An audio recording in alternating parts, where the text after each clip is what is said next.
एक यह लॉकडाउन था सभापति महोदय, जहां एक व्यक्ति के आह्वान पर, एक व्यक्ति के अनुरोध पर पूरी देश की जनता ने स्व इच्छा के आधार पर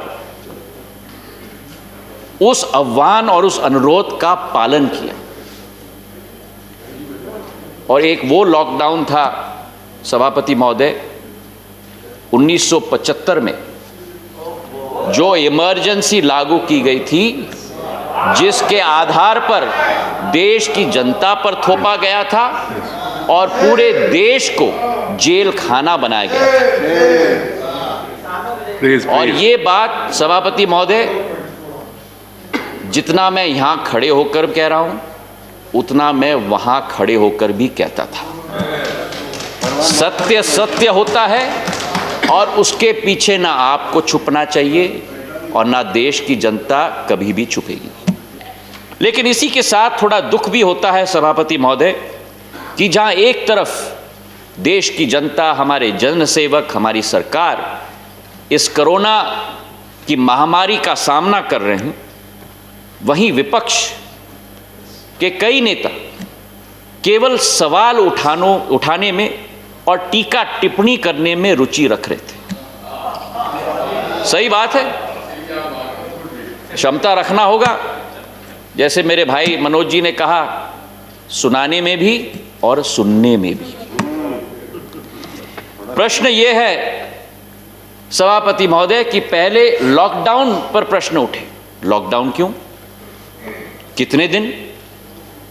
किससे पूछ के किया आपने? उसके बाद जब अनलॉक की प्रक्रिया शुरू हुई तो उस पर प्रश्न, अनलॉक क्यों? कब होगा? कैसे होगा? किससे पूछ के किया आपने? प्रश्न यह है कि हमारे कांग्रेस पार्टी के इस सदन के उपनेता श्री आनंद शर्मा जी ने स्वयं, जो गृह मंत्रालय के संसदीय समिति के अध्यक्ष हैं, उन्होंने स्वयं अपने रिपोर्ट में सरकार की सराहना की है, सरकार की प्रशंसा की है। और मैं दाद देता हूं उनको कि कोई तो है जो सही बोल रहा है। और मैं कोट करना चाहता हूं, उन्होंने कहा है कि the committee appreciates the efforts made by the government for the management of covid pandemic. The lockdown gave the country time to ramp up its public infrastructure, build the capacity of hospitals and health workers, unquote. और इसके बाद भी हमारे कई प्रतिपक्ष के नेताओं ने वैक्सीन के आपातकालीन उपयोग पर प्रश्न उठाए।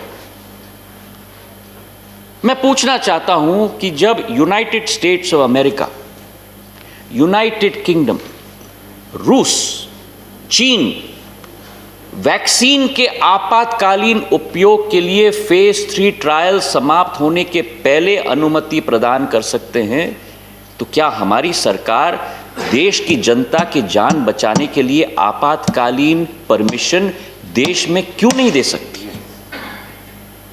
प्रश्न यह है कि एक नेता भी ने इतना भी कहा, और मैं कोट करना चाहता हूं, कि भाजपा की राजनीतिक वैक्सीन हम नहीं लेंगे। वैक्सीन का भी एक राजनीतिक रंग होता है, स्वास्थ्य का भी एक राजनीतिक रंग होता है। मुझे तो आश्चर्य होता है। और इसके बाद कई विपक्ष के नेताओं ने कहा कि ठीक है, आपातकालीन उपयोग की अनुमति आपने प्रदान कर दी, लेकिन उसका क्रियान्वयन करने के लिए एक ढांचा हमारे देश में हमारे पास नहीं। तो मैं बड़े विनम्र पूर्वक ये प्रश्न पूछना चाहता हूं कि जब यूपीए सरकार थी, जो स्वास्थ्य का बजट था 5 सालों का, सभापति महोदय 1 साल का नहीं, 5 सालों का, 1,44,000 करोड़, उन 5 सालों में ये बजट को भी पूरी तरह से खर्चा नहीं किया, केवल 1,26,000 करोड़ रुपए खर्चा किया, मतलब 15% कम। और आज ढांचे की बात की जा रही है, 2013 में तो 18% अंडर यूटिलाइजेशन रहा।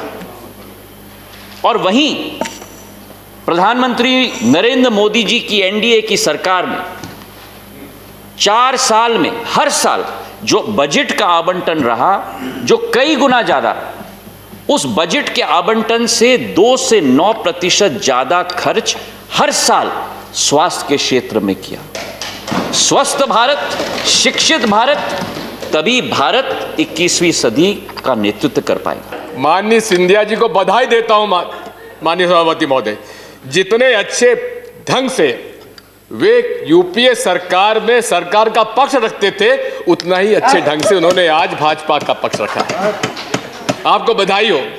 वाह जी महाराज, वाह, वाह जी महाराज। प्लीज प्लीज हमेशा रहेगा।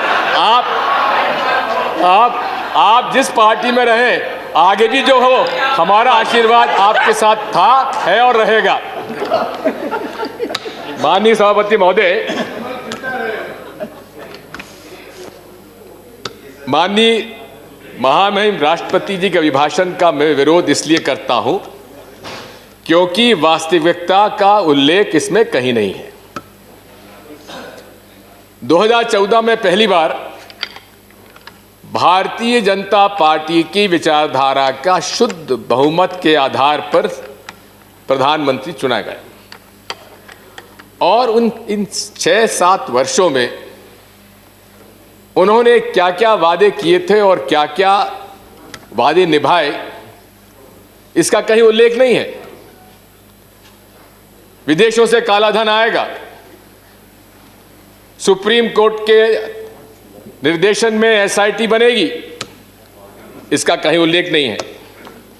2 करोड़ रोजगार मिलेंगे, उसका कहीं उल्लेख नहीं है। बेहतर अर्थव्यवस्था होगी, उसका कहीं उल्लेख तो है लेकिन गलत आंकड़े दिए गए। Maximum government and minimum governance, जी हां, ये उन्होंने पालन किया क्योंकि टोटल गवर्नेंस आज पीएमओ के पास है। बाकी मंत्रियों जो के हाल है वो आप जानते हैं। मैं पूछना चाहता हूं, रोजगार मिला नहीं, काला धन आया नहीं, भ्रष्टाचार समाप्त हुआ नहीं, अर्थव्यवस्था बेहतर हुई नहीं, इन सब बातों का उल्लेख राष्ट्रपति जी के भाषण में नहीं है। Hello everyone. HW News English is 2 years old now. When we started this venture, we promised ourselves one thing, that news should remain free, because right to know is the right of every Indian. But to keep news free for everyone, we need support from some of you. And thus we have rolled out membership on our YouTube channel HW News English. But mind you, the membership is completely voluntary. The programs that we were doing earlier, that we are doing now, will continue to remain free. First level is a basic level. Here you can be our supporter by paying rupees 199 per month. This membership gives you certain perks and benefits. The perks include unique badges in front of your name, a live show from Mr. Sujit Nair and from Mr. Akhilesh Bhargava per month for our members. You can also vote in some exclusive members-only polls. Now the second level is Super Supporter. Here you can be our Super Supporter by paying rupees 3,999 per month. This membership will include every perk that comes with basic level. Additionally, our super supporters can be a part of a WhatsApp group where we can have discussions and suggestions on various topics. The second perk includes a gift pack with our merchandise. And the third perk is a Google Meet with Mr. Sujit Nair, where you can join the meet and ask your questions to Mr. Nair face to face. Lastly, if you like, we would give a shout out to our super supporters in our programs. So, hope to see you soon with our badges.